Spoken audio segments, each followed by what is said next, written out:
surat terpendek dalam Quran? Apa surat terpendek dalam Quran? Surat terpendek itu kalau kau belum tahu, surat terpendek surah Al-Kautsar.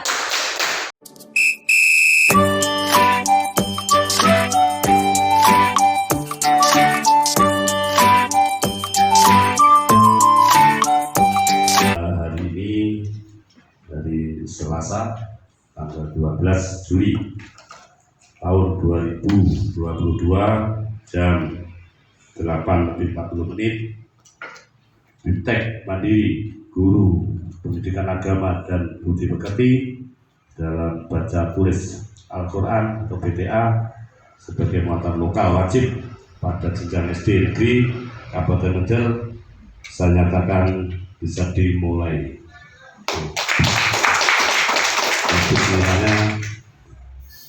Bismillah ya, tadi lupa pakai Bismillahirrahmanirrahim.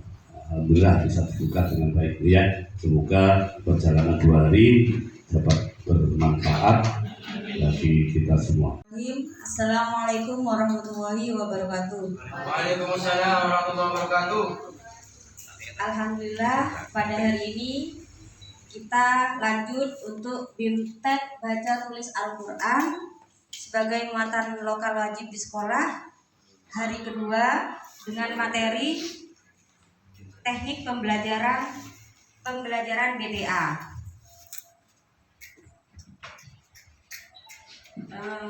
Bapak dan Ibu, waktu saya BIMTEK di kabupaten untuk materi kedua itu tentang teknik pembelajaran. Di situ kemarin sudah saya sentil sedikit ya. Untuk pembelajaran itu ada teknik pembelajarannya. Itu bisa menggunakan teknik klasikal dan teknik baca simak. Ya. Untuk teknik klasikal itu guru membaca, murid mendengarkan. Terus yang kedua, guru membaca, murid menirukan. Dan yang ketiga, guru dan murid membaca beberapa problema di dalam pendidikan Al-Quran. Nah, permasalahannya diantaranya ada mutu pendidikan. Mutu pendidikan itu adalah kualitas siswa lulusan sekolah dasar belum sesuai dengan target.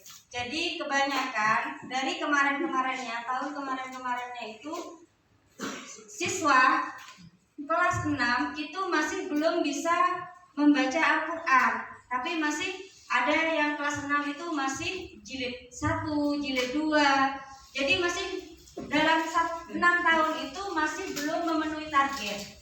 Paling tidak target kalau selama 6 tahun itu siswa itu sudah harus bisa membaca Al-Quran seperti itu. Tapi kebanyakan itu masih jilid ya, paling tidak jilid 5, jilid 6 seperti itu. Tapi tidak semua, cuman ada beberapa yang seperti itu ya. Terus metode pembelajaran. Metode pembelajaran masih belum menciptakan suasana belajar yang kondusif sehingga proses belajar tidak efektif. Nah, metode pembelajaran kalau dari kemarin-kemarinnya itu masih belum begitu efektif. Jadi waktu BIMTEK kemarin itu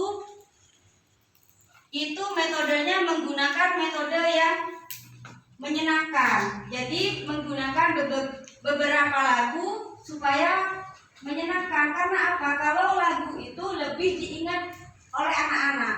Ya. Terus pendanaan. Tidak adanya keseimbangan keuangan antara pemasukan dan pengeluaran. Nah, kalau pendanaan ini, kalau di dalam pendidikan harusnya kalau kita seumpama ada BTA, berarti sekolah itu harus menyediakan medianya, alat-alatnya, ya, seperti Al-Quran, terus ya dan sebagainya itu. Waktu pendidikan masih terlalu lama sehingga banyak siswa yang keluar belum khatam Al-Quran. Seperti tadi yang butuh pendidikan itu yang di atas, masih banyak siswa yang lulus dari SD itu masih belum bisa membaca Al-Quran. Nah, lanjut. Nah, target dan kualitas. Nah, di sini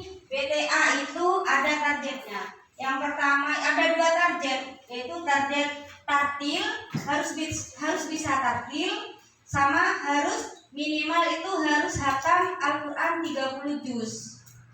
Seperti itu. Nah, kalau tartil di situ ada yang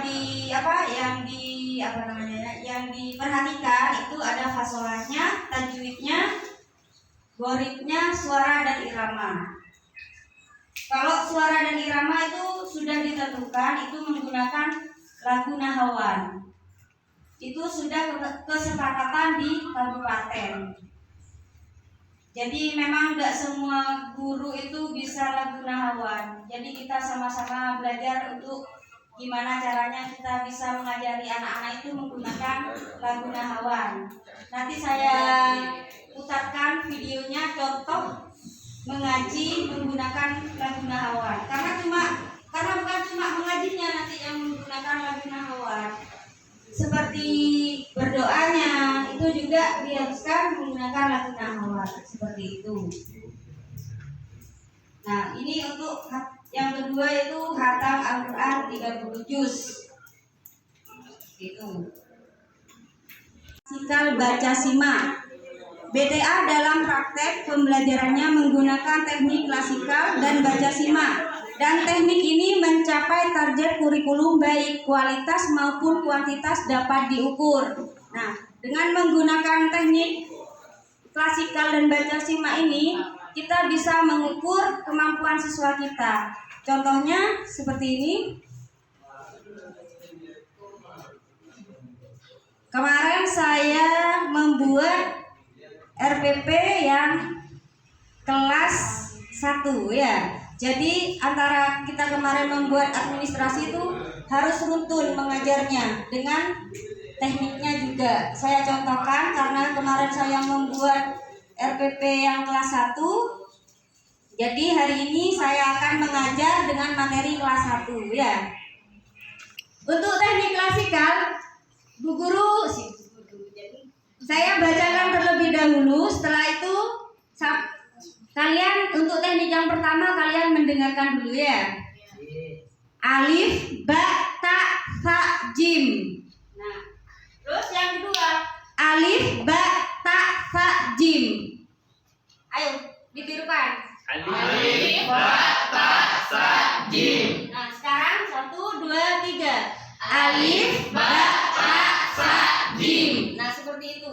Jadi membacanya satu baris. Seumpama di RPP-nya huruf hijaiyah ini dijadikan 2 pertemuan, kita mengajarnya hanya sampai huruf fa seumpama ya. Jadi kita mengulang-ulang terus itu huruf hijaiyah dari alif sampai fa seperti itu. Kalau mau dituntaskan di dalam satu pertemuan, jadi kita baca alif sampai dengan ya seperti itu seterusnya. Jadi otomatis anak itu akan mengingat. Pasti dengan sendirinya itu akan mengingat sendiri ya, karena sudah berulang-ulang dibaca.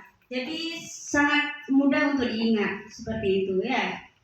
Ini yang teknik bukan baca simak.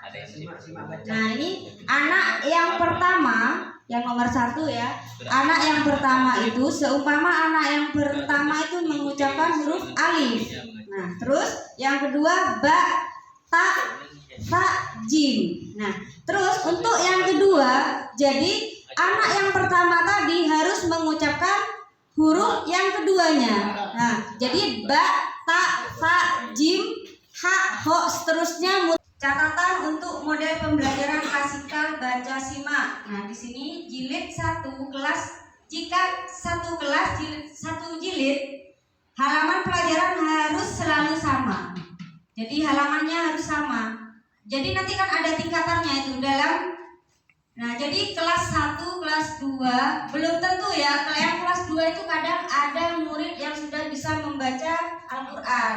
Nah, jadi kita harus memilih murid itu. Jadi kalau yang kelas yang masih jilid 1 sama 2 itu dibedakan muridnya seperti itu ya. Kalau ada kelas 2 yang sudah bisa baca Al-Quran itu tingkatannya dibedakan lagi, dinaikkan. Jadi mengikuti yang kan ada 3 fase. Fase 1, 2, dan 3 ya. Fase 1 itu jilid 1 dan 2. Fase 2 itu 3 dan 4. Fase 3 itu 5 dan 6 seperti itu ya. Jadi kita milih murid mana yang bisa, mana yang sudah lancar membaca Al-Quran, dan mana yang masih dalam tahap jilid 1 dan 2 seperti itu. Nah, seperti kemarin yang sudah saya katakan, jadi nanti penilaiannya itu ada penilaian sendiri, namanya rapor prestasi. Nah, rapor prestasi itu terus sampai kelas 6. Tapi nanti yang masuk ke dalam rapor yang biasa siswa ditaruh dalam rapor yang umum biasanya itu tetap dengan seperti PAI itu ya. Kalau yang prestasi ini kalau sudah kelas 6 tapi masih belum lulus. Nah, jadi ya tetap kita tulis belum lulus. Nanti itu akan dilanjutkan di tingkat yang di SMP seperti itu. Tapi kalau di raport yang di tetap ya. Jadi nanti ada raport tersendiri yaitu namanya raport prestasi. Yang menyusun rapor prestasi itu siapa? Yang menentukan nanti Yang menyusun, yang berkewajiban untuk menyusun rapor prestasi. yang berkewajiban yang guru yang mengajar, kan guru yang mengajar yang mengetahui anak itu sudah bisa apa enggak seperti itu. Kalau seumpama yang ngajar itu guru PAI, ya guru PAI-nya nanti yang menyusun seperti itu. Untuk format raportnya kemarin masih belum masih belum dikasih tahu seperti apa, cuman disampaikannya. Jadi yang sangat ditekankan itu kemarin yang seperti saya katakan sudah harus ada 3 teknik itu. Ada 2 teknik klasikal dengan teknik baca simak ya. Masih ingat apa teknik klasikal itu? Yang pertama guru membaca, murid mendengarkan. Yang kedua Guru membaca, murid menirukan. yang ketiga Guru dan murid bersama-sama. pintar. Untuk yang baca simak seperti yang tadi itu ya. Jadi satu murid itu bergantian ya. Ada beberapa kelompok itu bergantian membaca. Jadi yang sudah membaca huruf yang pertama itu tidak boleh membaca huruf yang pertama lagi. Harus bergantian. Jadi nanti otomatis semua murid itu sudah membaca huruf hijaiyah alif sampai ya seperti itu ya. Nah, prinsipnya kemarin dalam BTA ini kan ada 3. Yang pertama menyenangkan, yang kedua proses, yang ketiga menyenangkan. Jadi dalam pembelajaran ini diusahakan bagaimana anak itu pertama kali masuk kelas itu harus sudah senang dulu, seperti itu ya. Terus yang kedua baru prosesnya. Nanti kalau sudah mau ulang lagi, anak itu juga harus senang biar tetap mengingat pelajaran. Kalau pembelajaran BTA itu sangat menyenangkan seperti itu. 2, 3. Apa surat terpanjang dalam Quran? Apa surat terpanjang dalam Quran? Surat terpanjang itu kalau kau belum tahu, surat terpanjang surat Al-Baqarah. Apa surat terpendek dalam Quran? Apa surat terpendek dalam Quran? Surat terpendek itu kalau kau belum tahu, surat terpendek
1, 2, 3.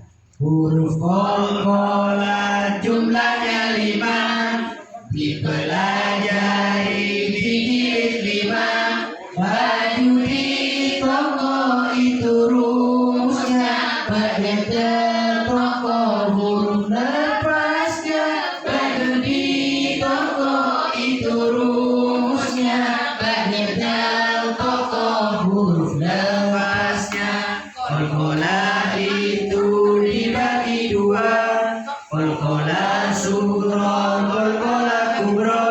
Sughra sukun bukan karena waqa, kubra sukunnya karena waqa. Sughra sukun bukan karena waqa, kubra sukunnya karena waqa. Qalqalah itu memantulkan suara huruf yang disukunkan. Sukun di tengah atau akhiran itu semua memang aturan. Sukun di tengah atau akhiran itu semua memang aturan.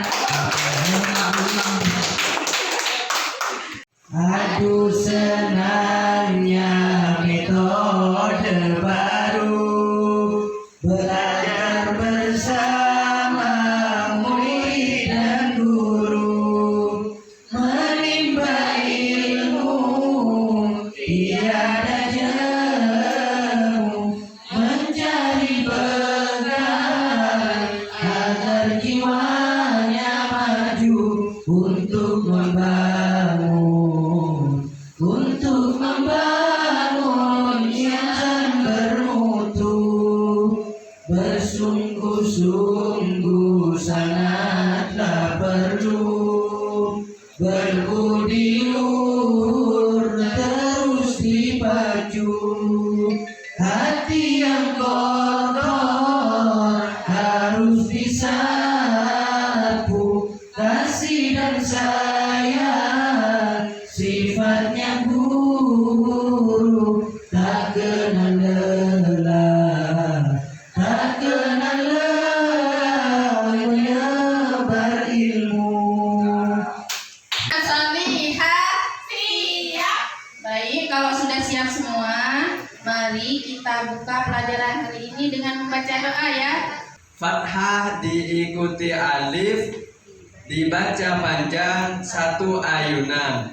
Oke, contohnya bana, bana, tanah, tanah, jana, jana, khona, khona. Seperti itu ya.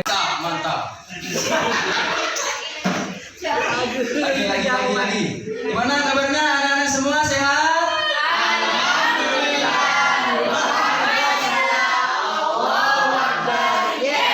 Ini mari kita semua awali dengan bacaan doa terlebih dahulu. Doa sebelum belajar.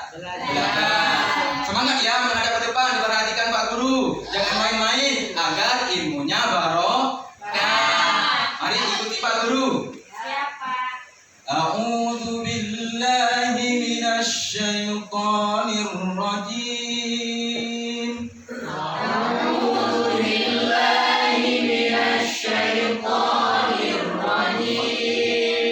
Bismillahirrahmanirrahim.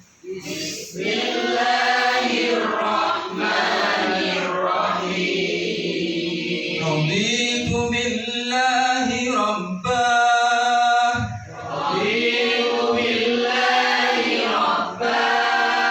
Wa bil islami dina.